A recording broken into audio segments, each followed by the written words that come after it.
नमस्कार।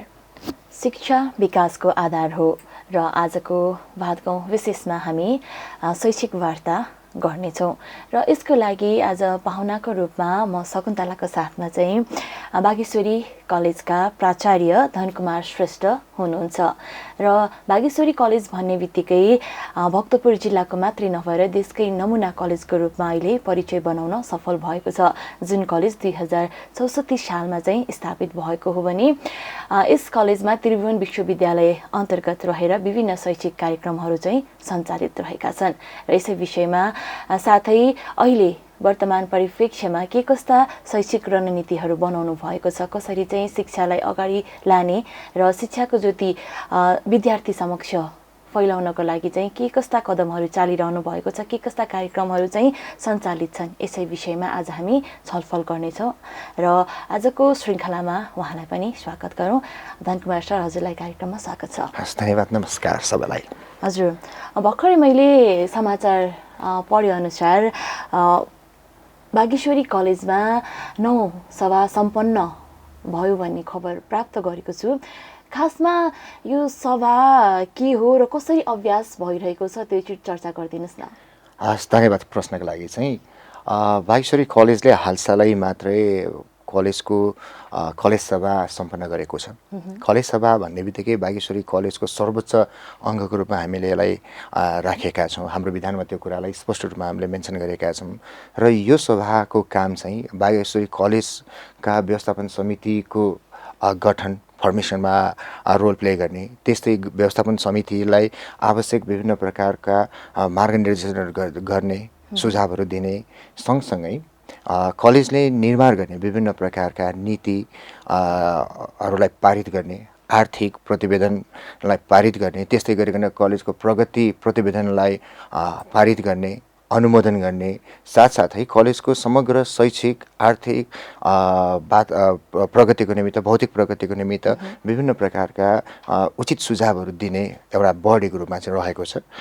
यो चाहिँ त्रिभुवन विश्वविद्यालयबाट नै निर्देशन भएअनुसार चाहिँ हामीले यो कलेज सभाको फर्मेसन गरेर चाहिँ अहिले हामीले 9 कलेज सभा चाहिँ सम्पन्न गरेका छौँ। हजुर, जुन भन्नुभयो त्रिभुवन विश्वविद्यालय अन्तर्गत रहेर उहाँहरूको निर्देशन अनुसार चाहिँ सभा गठन भएको छ र सर्वोच्च अङ्गको रूपमा रहेको छ, साथै व्यवस्थापन हेर्छ भनेर जुन भन्नुभयो, अन्य कलेजहरूमा चाहिँ यसरी चर्चामा आएको सुन्न पाइँदैन नि? यहाँ मात्रै हो कि वा अन्यतिर अरू कलेजतिर पनि भइरहेको पाउँछ? अरू कलेजमा पनि यो व्यवस्था चाहिँ छ। अहिले क्रमिक रूपबाट त्रिभुवन विश्वविद्यालयले विधान संशोधन गर्नको निमित्त पत्राचार धेरै कलेजहरूलाई गरेका छन्।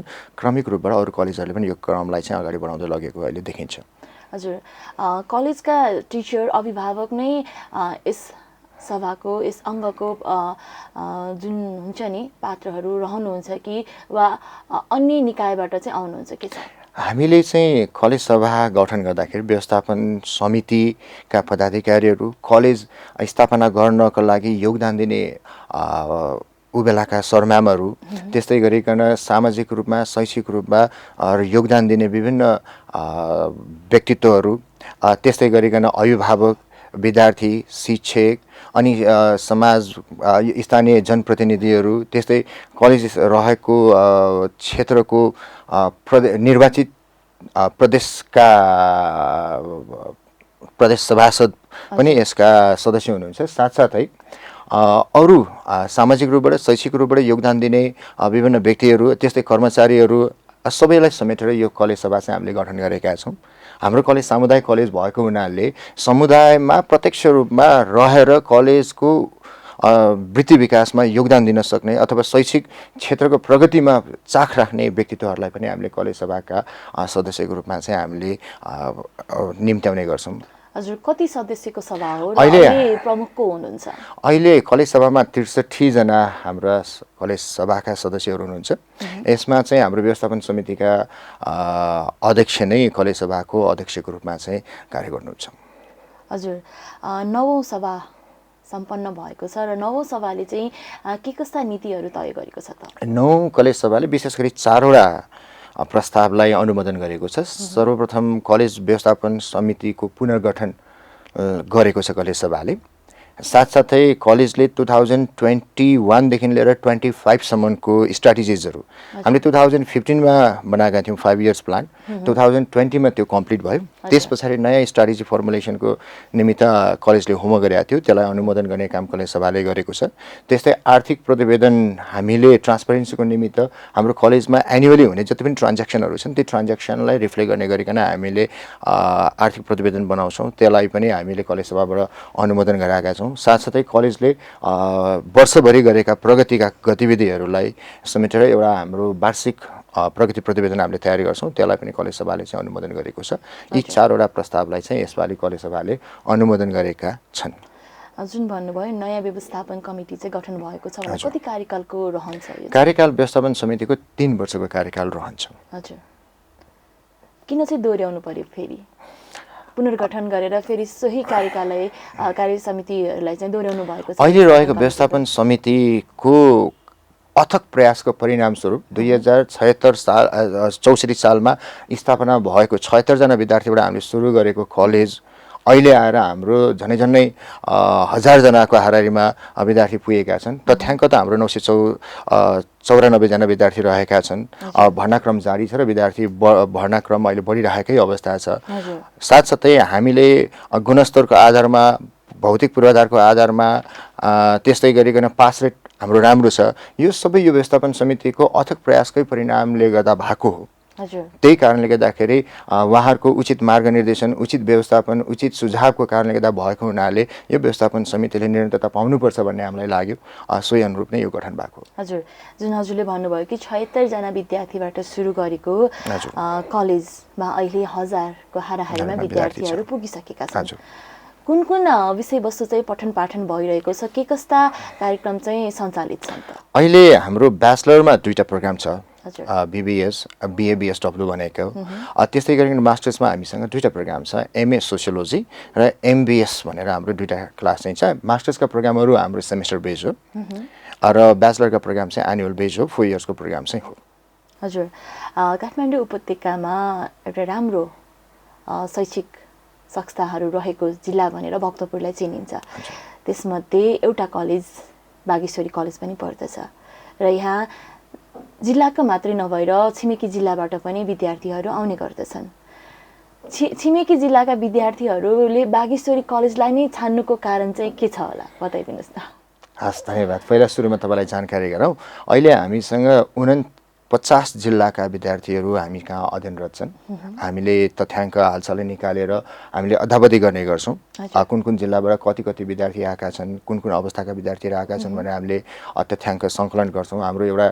रिसर्च म्यानेजमेन्ट सेल भन्ने छ त्यो सेलले त्यसको विषयमा डेटा कलेक्सन गर्ने त्यसलाई एनालाइसिस गर्ने स्टडी गर्ने काम गर्छ त्यसैको आउटपुटको रूपमा हाम्रो 49 विभिन्न जिल्लाका विद्यार्थीहरू चाहिँ हामीसँग रहेका छन् र विभिन्न जिल्लाका विद्यार्थीहरूले हाम्रो कलेज छान्नुको पछाडि केही फ्याक्टर्सहरू छन् सबैभन्दा पहिलो चाहिँ हामीले दिने क्वालिटेटिभ एजुकेसन हो हाम्रो अहिलेको कन्टेक्स्टमा पास रेट हेर्नुहुन्छ भने ब्याचलरदेखि मास्टरसम्मको अवस्थामा हाम्रो 70 ओभरकै पास रेट चाहिँ अहिले निक्लिरहेको अवस्था छ एउटा त्यो भयो दोस्रो हामीले दिने एजुकेसन भनेको बढी प्र्याक्टिकल छ थ्योरिटिकल बेस त्रिभुवन विश्वविद्यालयको मोडालिटी एप्रोच हुँदै पनि हामीले विद्यार्थीमा स्किल प्रमोट होस् भन्ने हिसाबले हामीले विभिन्न फिल्ड ओरिएन्टेड एक्टिभिटिजमा बेस भएर हामीले पढाउने गर्छौँ विषयगत रूपबाट हामीले विभिन्न ठाउँमा फिल्डमा पठाउने कतिपय कन्टेक्स्टमा एक्सपर्ट्सहरूलाई हाम्रै कलेजमा आमन्त्रित गरेर कक्षाहरू लिन लाउने विभिन्न क्षेत्रमा स्थापित भएका व्यक्तित्वहरूसँग अन्तर्क्रिया गर्न लगाउने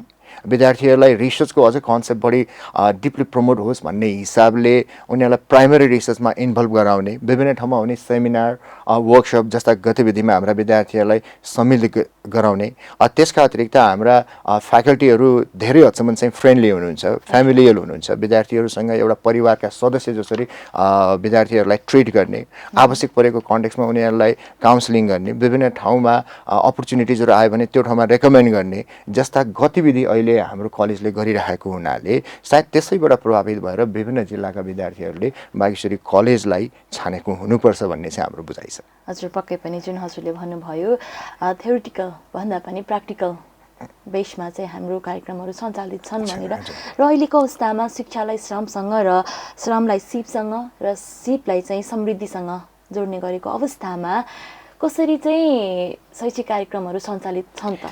जुन अघि पनि भनिसक्नु भएको छ प्र्याक्टिकल ओरिएन्टेड छ र एक्सपर्टहरूलाई पनि यहाँ ल्याइरहेका छौँ भनिराख्दाखेरि अझ प्रश्न पारिदिनुहोस्। मलाई थोरै स्पष्ट पार्नु प्रश्नको लागि धेरै धेरै धन्यवाद छ। हालसालै पनि हामीले विभिन्न विषयहरू हाम्रो कलेजमा सञ्चालित छ, जसमध्ये एउटा विषय हाम्रो जेएमसी हो, जर्नलिजम एन्ड मास कम्युनिकेसन।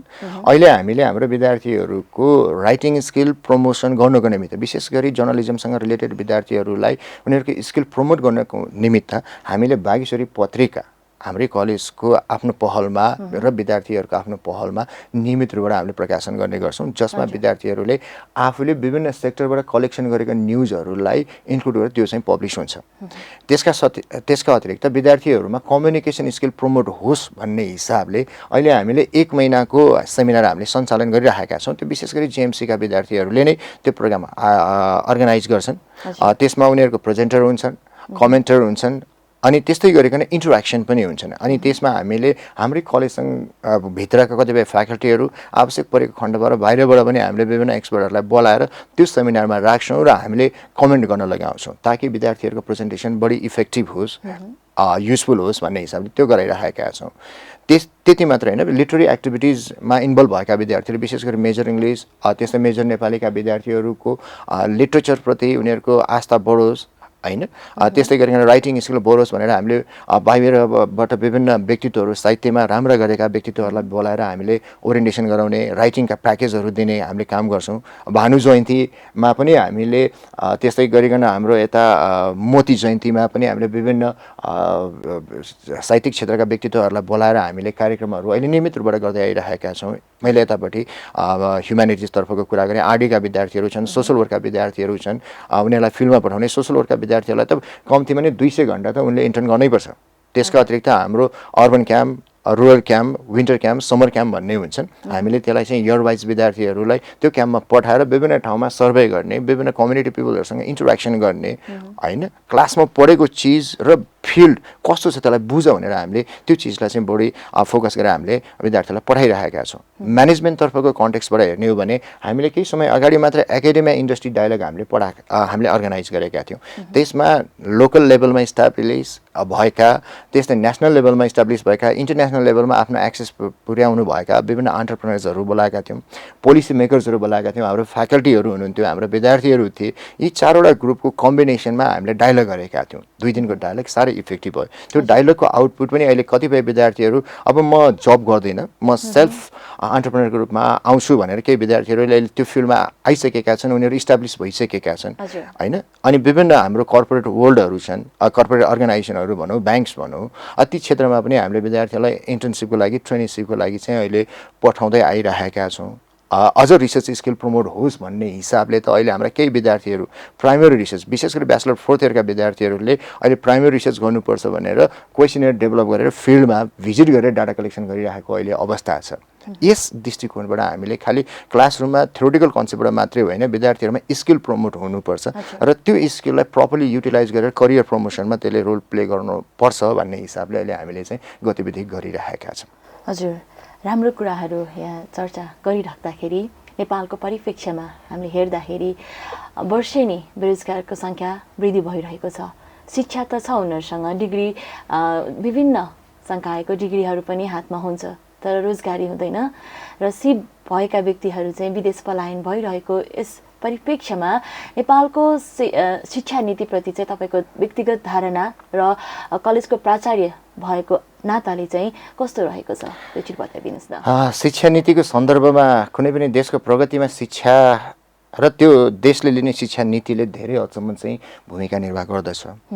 नेपालको सन्दर्भमा अहिलेको अवस्थामा हेर्ने हो भने मलाई लागेको छ हाम्रो शिक्षा विशेष गरी थ्योरिटिकल एप्रोचलाई फोकस गर्ने खालको नीति चाहिँ विशेष गरी विश्वविद्यालयले लिएको देखिन्छ। केही अहिले पछिल्लो समयमा आएर केही सेक्टरमा चाहिँ चेन्ज भएको देख्छु, जस्तै अलिकति स्किल प्रमोट गर्नुपर्छ अनि त्यस्तै गरिकन बजारमुखी शिक्षाहरू दिनुपर्छ भन्ने प्रयास चाहिँ थोरै मात्रामा गरेका छन्, तर मास एजुकेसनलाई हेर्ने हो भने अहिले त्यो भएको देखिँदैन। विद्यार्थीहरूले अध्ययन गर्छन्, पढ्छन्, पढिसके पछाडि भोलि जब बजारमा जान्छन्, बजारमा जाँदाखेरि उनीहरूले पढेको कुरालाई अप्लाई गर्ने गरिकन जब मार्केट क्रिएट भएको देखिँदैन।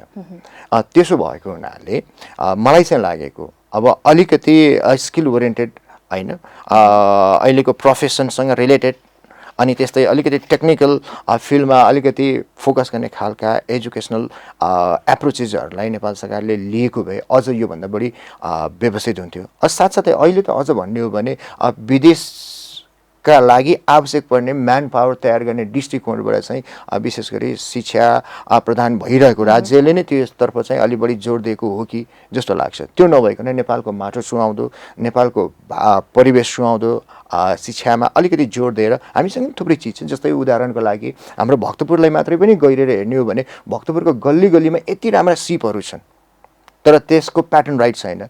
जस्तै हाम्रो काष्ठकला सम्बन्धी भनौँ, मूर्तिकला भनौँ, ढुङ्गाको काम गर्नेहरू, धलोटको काम गर्नेहरू, हाम्रो तपाईँले लाउनु भएको हाको पतासेकै कुरा गरौँ होइन, हाम्रो दहीको कुराहरू गरौँ, यस्ता धेरै सिपहरू हामीसँग छन्। ती सिपलाई अलिकति प्रमोट गरेर एकाडेमिकल त्यसलाई रिकगनाइज किन नगर्ने? त्यो गऱ्यो भने ती पढेका विद्यार्थी अथवा जति पनि व्यक्तिहरू छन् उहाँहरूले त्यसलाई इन्टरनेसनल लेभलमा पनि प्रमोट गर्न सक्छन्। हाम्रै देशमै पनि त्यसलाई प्रपरली सिस्टमेटिकली सिलेबस फर्मुलेट गरेर त्यसलाई पढाउन सक्छन्। त्यो भइदियो भने हामी आफैमा सिप हुन्छ, हामीलाई बाहिर अरू ठाउँमा जानुपर्ने अवस्थै हुँदैन। तर त्यस्तो प्रकारको नीतिमा चाहिँ विशेष गरी जोड दिएको चाहिँ हामी पाउँदैनौँ। हजुर, देशको शिक्षा नीति अप्ठ्यारो भएको अवस्थामा जुन नीति अवलम्बन गरेको छ बागेश्वरी कलेजले, त्यो नीतिलाई सहज रूपमा अभ्यास गर्नको लागि चाहिँ के कस्ता चुनौतीहरू रहेका छन् त?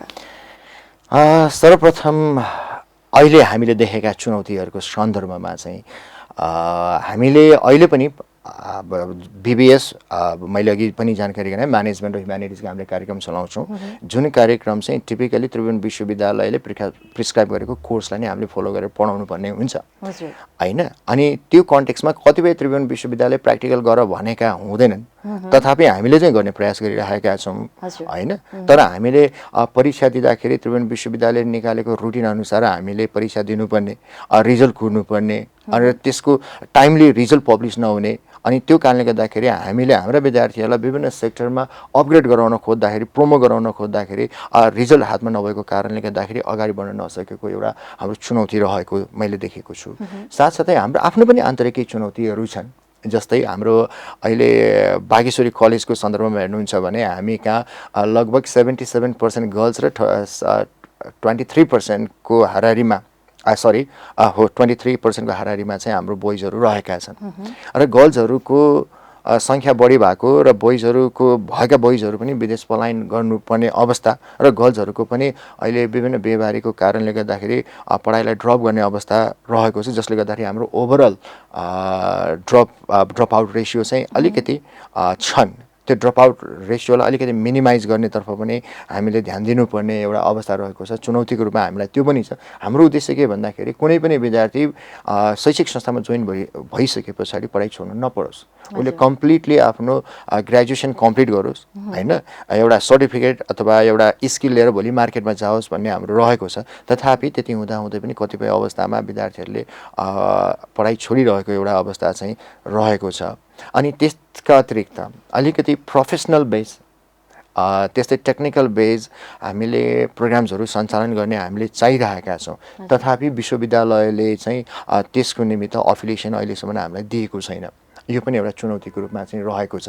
हामी क्यापेबल छौँ, हामीसँग इन्फ्रास्ट्रक्चर छ, म्यान पावर छ होइन, हामीसँग अरू रिक्वायर्ड रिसोर्सेसहरू छन्, तथापि विश्वविद्यालयले चाहिँ अहिले त्यसको अफिलिएसन रोकिदिएको छ। यो केही चुनौती छन्। हामीले उच्च शिक्षा प्रमोसन गर्ने अब त्यसको निमित्त त्रिभुवन विश्वविद्यालयले पहिलो फेजमा चाहिँ हामीलाई जानकारी गराएको अनुसार चाहिँ QA सर्टिफाई हुनुपर्छ भनेका छन्। हामीले QA सर्टिफिकेसनको निमित्त पनि हामी लास्ट फेजमा हामी पुगिसकेका छौँ। हाम्रो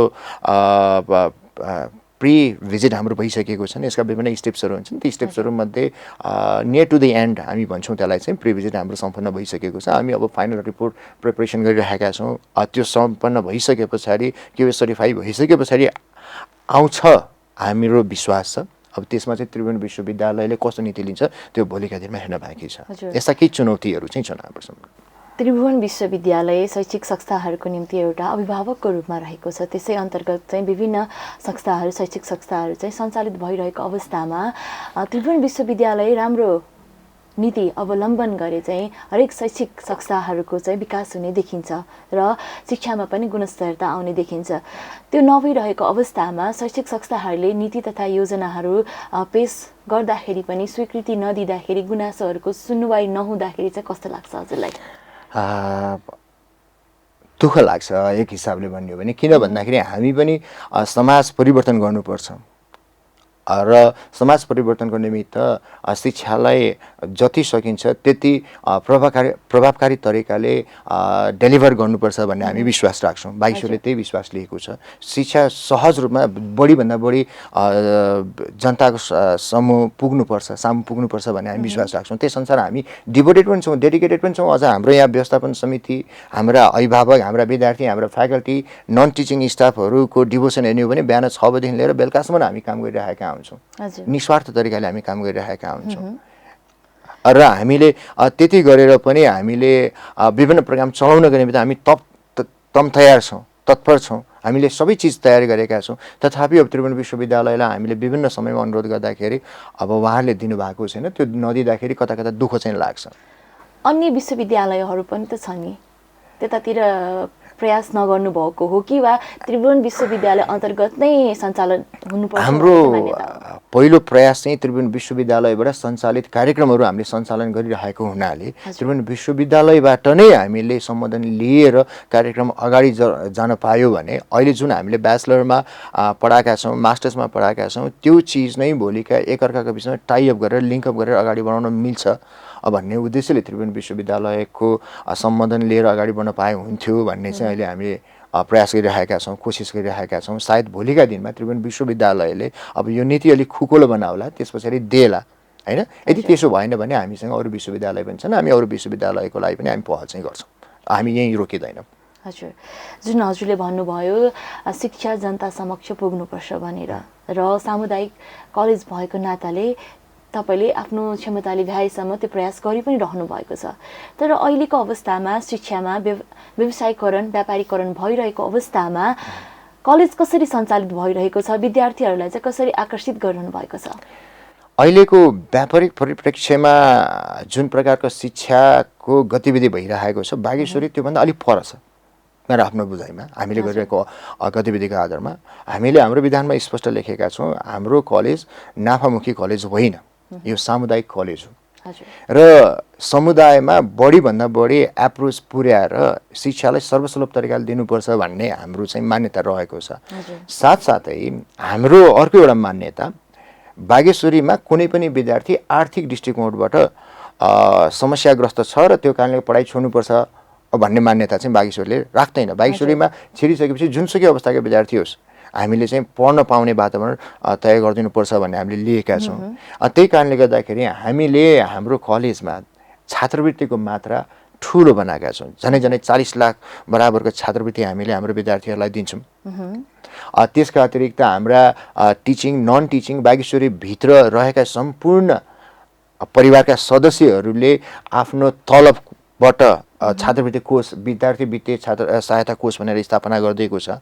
त्यसका अतिरिक्त विभिन्न स्रोतबाट हामीले अरू स्रोतहरू पनि छात्रवृत्ति हामीले खोजेर विद्यार्थीहरूलाई दिने गर्छौँ र कुनै विद्यार्थी कथन कदाचित त्यति गर्दा गर्दै पनि अप्ठ्यारोमा परेका छन् भने हामीले विशेष गरी बागेश्वरी माविसँग हामीले समन्वय गरेर हाम्रा रेगुलर क्लासेसमा बसिसके पछाडि कतिपय विद्यार्थीहरूलाई हामीले हाम्रै जुनियर सेक्सनमा पढाउने वातावरण पनि हामीले विद्यार्थीहरूलाई बनाइदिएका छौँ। सोही अनुसार विद्यार्थीहरू आइरहेका छन्। अहिले कतिपय विद्यार्थीहरूले त्यसबाट लाभ लिएका छन्। उसको फ्री समयलाई उसले युज गरेर आफ्नो स्किल पनि प्रमोट गर्ने भयो, हामीलाई पनि कन्ट्रिब्युट गरेको भयो। साथसाथै हामीले उनीहरूलाई दिन सक्ने सम्पूर्ण छात्रवृत्तिहरू हामीले चाहिँ दिइरहेका छौँ। हजुर, जुन हजुरले भन्नुभयो विद्यार्थीको आर्थिक स्तरले चाहिँ कुनै प्रभाव पार्दैन उसले कलेजमा आएर शिक्षा लिनको लागि। र एउटा कुरा के रहेको छ भने शैक्षिक गुणस्तरमा र शिक्षाको गुणस्तरीय शिक्षामा चाहिँ सन्तुष्ट शिक्षकहरूको पनि महत्त्वपूर्ण हात रहन्छ भन्नु रहेको छ मान्यता। जुन अघि पनि हजुरले भन्नुभयो कि तलबबाट केही पर्सेन्टेज काटेर चाहिँ छात्रवृत्ति कोषमा पनि जाने गर्दछ भनेर उल्लेख गरिरहँदाखेरि कसरी चाहिँ शिक्षकहरूको चाहिँ तलबहरू व्यवस्थापन गरिरहनु भएको छ कि सबै शिक्षकहरूले चाहिँ सन्तुष्ट हुनुहुन्छ कि हुनुहुन्न, त्यस सन्तुष्ट भएर चाहिँ शिक्षा प्रदान गरिरहनु भएको छ कि छैन? के छ कलेजको हिसाबमा धन्यवाद चाहिँ? प्रश्नको लागि।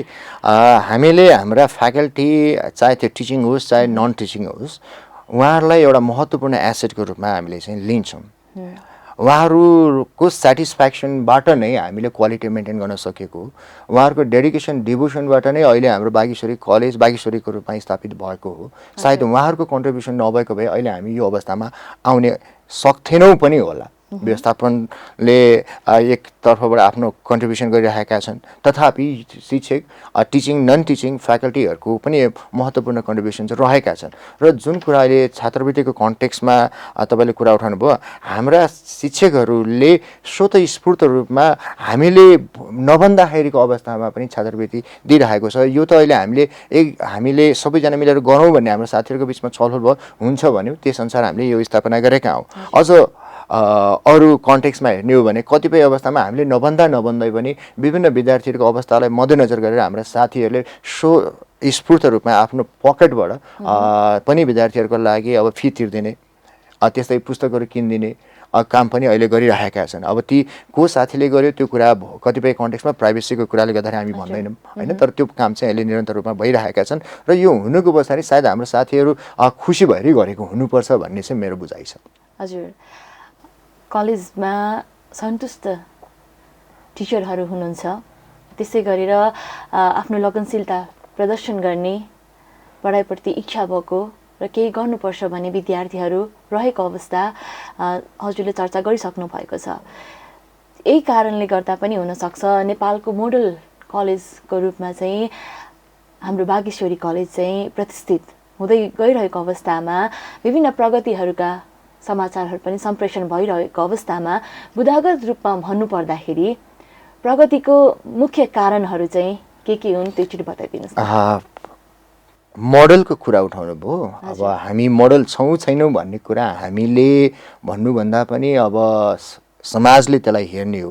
समाजले त्यसलाई मोडलको रूपमा लिन्छ लिँदैन त्यो भोलिका दिनमा आउला। तर अहिलेको अवस्थामा हामी अरूले हामीलाई मोडलको रूपमा डिक्लेयर गरोस् नगरोस्, हामीले आफ्नै प्रकारको छुट्टै प्र्याक्टिसेसहरू एडप्ट गरेर अगाडि बढ्नुपर्छ भन्ने सोचेर हामीले त्यसअनुसारको गतिविधि हामीले बढाइरहेका छौँ। त्यसैको परिणामस्वरूप अहिले हामी केही हदसम्म अहिलेको अवस्थामा आएका हौँ र अहिले जुन अवस्थामा आएका छौँ यो अवस्थामा आउनुको पछाडि सबैभन्दा पहिलो कन्ट्रिब्युसन चाहिँ मलाई लाग्छ हाम्रो कम्युनिटी नै हो। कम्युनिटीले स्ट्रङ सपोर्ट हामीलाई नगरिदिएको भए अहिले हामी यो अवस्थामा आउँथेनौँ।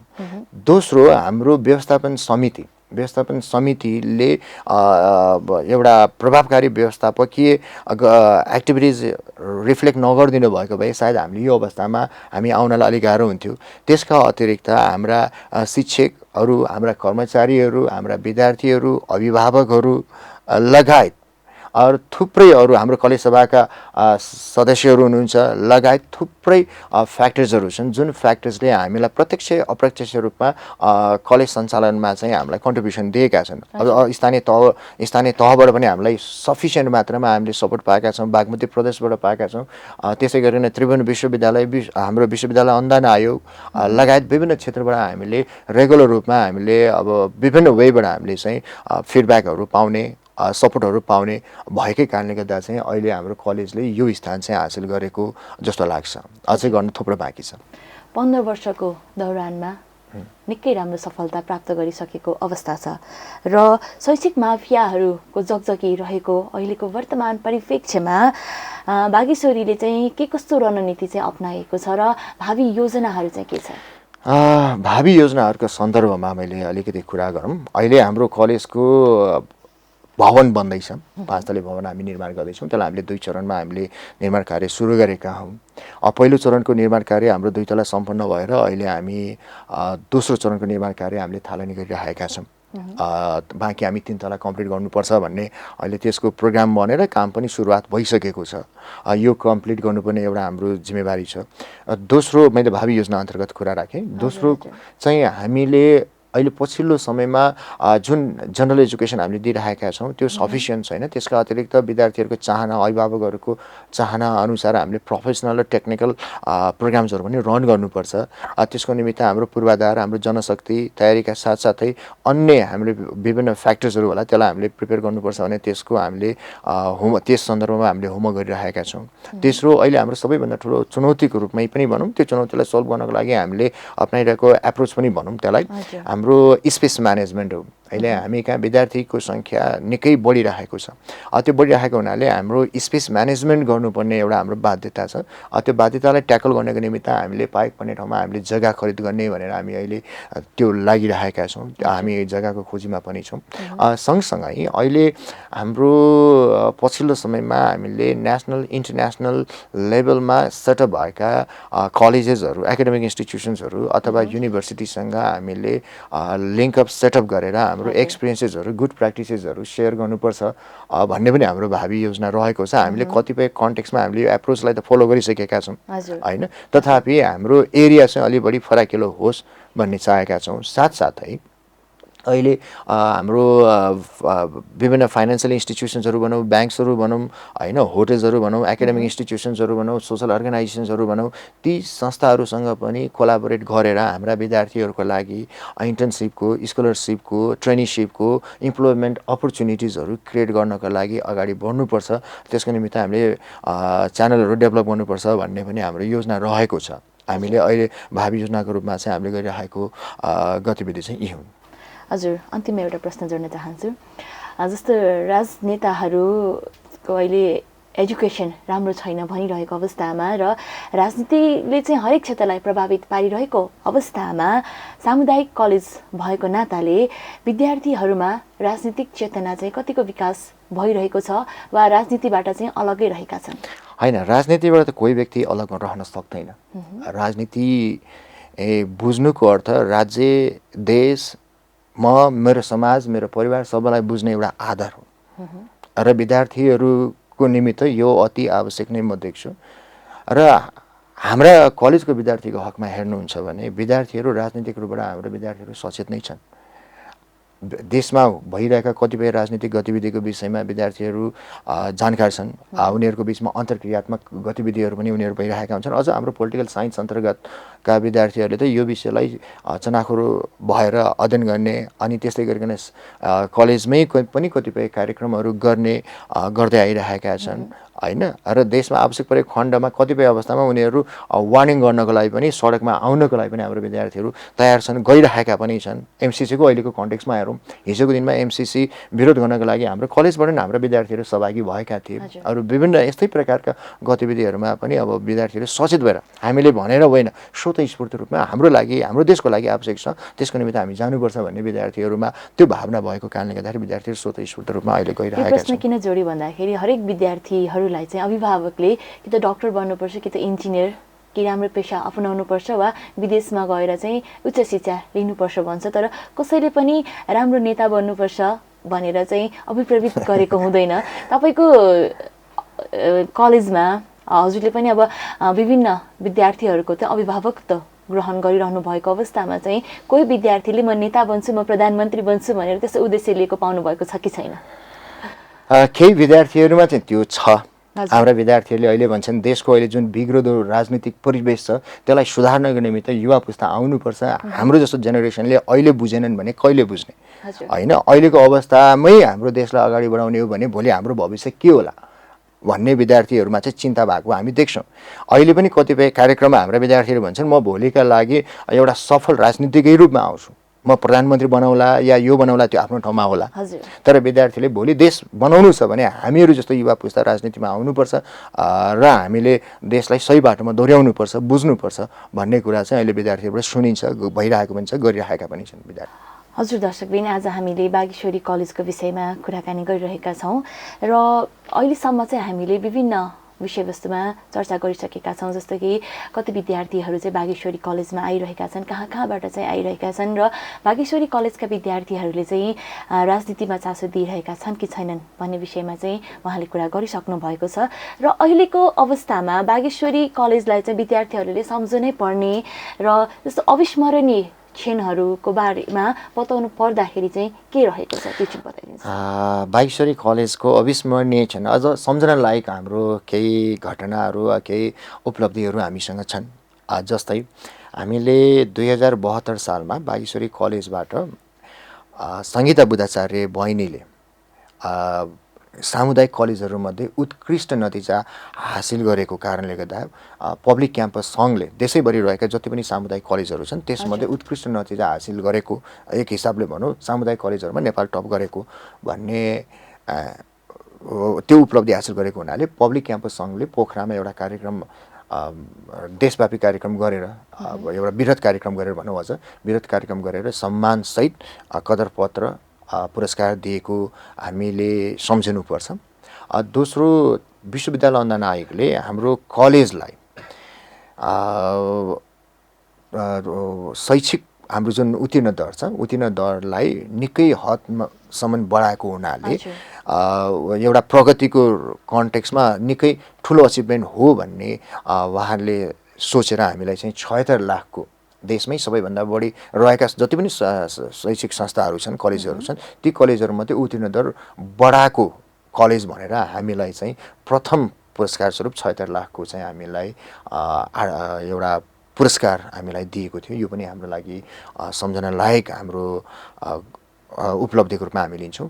त्यो सँगसँगै हामीले मैले अघि पनि थोरै जानकारी गराइसकेको छु हामीले एकाडेमी इन्डस्ट्री डायलग गरिसके पछाडि हाम्रा केही विद्यार्थीहरू अब म जागिर खान्न सर म उद्योगपति बन्छु नै भनेर अहिले आएका छन्। केही विद्यार्थीहरू अहिले टेक्सटाइल कम्पनी खोल्नका लागि त्यसको निमित्त प्रोसेसमा गएको र त्यसको निमित्त विभिन्न प्रोडक्टहरू आफैले प्रड्युस गरेर विभिन्न ठाउँमा चाहिँ त्यसलाई सेटअप गर्न गएको सेल गर्न गएको होइन अब डेमो गर्न गएको अहिले चाहिँ रहेको छ। यो पनि हामीले प्राप्त गरेको सबैभन्दा ठुलो उपलब्धि किन त्यस्तो कार्यक्रमहरू गर्दाखेरि कतिपय कन्टेक्स्टमा कार्यक्रमकै निमित्त गरेको ठानिन्छ तर हाम्रो कन्टेक्स्टमा कम्तीमा केही विद्यार्थीहरू आएका छन् जसले त्यस्तो कार्यक्रमबाट चाहिँ बेनिफिट लिएर आफ्नो करियर प्रमोसनतर्फ गएका छन्। यो पनि हामीले लिएको अर्को उपलब्धिको रूपमा लिन्छौँ होइन। त्यसका अतिरिक्त अझै मैले जोड्नुपर्ने चाहिँ हामीले हाम्रा विद्यार्थीहरूलाई विभिन्न ठाउँमा हुने सेमिनार्सहरूमा पेपर प्रेजेन्टेसनको लागि हामी मोटिभेट गर्छौँ। हामीले केही समय अगाडि मात्रै भक्तपुरमै भएको एउटा नेसनल सेमिनारमा हाम्रा कलेजका 2 जना विद्यार्थीले पेपर प्रेजेन्टेसन गर्न गएका थिए। यङ रिसर्चर्सको रूपमा उनीहरूले आइडेन्टिटी सेटअप गर्न सकेका थिए। यो पनि हाम्रो लागि चाहिँ एउटा सम्झना लायक उपलब्धि चाहिँ हो भनेर चाहिँ भन्न चाहन्छु। हजुर समुदायको सपोर्टको कारणले गर्दाखेरि 2064 सालमा स्थापित बागेश्वरी कलेजले यसरी सफलता प्राप्त गरिरहेको हामीले चर्चा परिचर्चा गरिरहँदाखेरि कार्यक्रमको लगभग अन्तिम क्षणतिर आइसकेका छौँ। हामी हाम्रो कार्यक्रम हेरेर बागेश्वरी कलेजको विषयमा यति धेरै जानकारी प्राप्त गर्नुहुने सम्पूर्ण दर्शकवृन्दलाई चाहिँ अन्तिममा के भन्न चाहनुहुन्छ? बागेश्वरी कलेज सामुदायिक कलेज हो तपाईँकै कलेज हो। एकचोटि बागेश्वरी कलेजलाई भिजिट गर्नुहोस् माया गर्नुहोस्। बागेश्वरी कलेजको उत्तरोत्तर प्रगतिको निमित्त अझ पनि थप सुझाव सल्लाहहरू दिएर हामीलाई अगाडि बढाउनको लागि हौस्याउनु होला हौसला दिनु होला भन्दै आफ्नो कुराहरू चाहिँ यहीँ राख्न चाहन्छु। हस् धन्यवाद छ। हजुरलाई पनि समय दिनुभयो त्यसको लागि धेरै धेरै धन्यवाद। धन्यवाद भातगाउँ टेलिभिजनलाई मेरो तर्फबाट र कलेजको तर्फबाट धेरै धेरै धन्यवाद छ। तपाईँलाई पनि धेरै धन्यवाद छ र यस्ता कार्यक्रमहरू आगामी दिनमा भएको सन्दर्भमा हामी फेरि भेटौँला। हस् धन्यवाद छ। हजुर दर्शकबिन आजको यस श्रृङ्खलामा भातगाउँ विशेषको यस श्रृङ्खलामा हामीले शैक्षिक वार्ता गर्ने प्रयास गरेका हौँ र शैक्षिक वार्ताका निम्ति हामीले 2064 सालमा स्थापित बागेश्वरी कलेजका प्राचार्य धनकुमार श्रेष्ठलाई निम्त्याएका हौँ र उहाँसँग चाहिँ हामीले के विषयमा कुराकानी गऱ्यौँ भनेर तपाईँले हेरि नै सक्नु भएको छ र साँच्चै एउटा शैक्षिक संस्था समुदायको शैक्षिक संस्था हुनको निम्ति समुदायले धेरै नै सपोर्ट गर्नुपर्नेछ र बागेश्वरी कलेजको सफलतामा चाहिँ समुदायको ठुलो हात रहेको छ भनेर उहाँले चर्चा गरिसक्नु नै भएको छ र अर्को श्रृङ्खलामा अर्को एक विषयवस्तुका साथ अर्को एक पाहुनाका साथ म उपस्थित हुने नै छु र कुनै पनि सल्लाह सुझाव भए पक्कै पनि हामीलाई सम्झन सक्नुहुनेछ। अर्को श्रृङ्खलासम्मको लागि मलाई पनि बिदा दिनुहोस्। भातगाउँ टेलिभिजन हेर्दै रहनुहोला।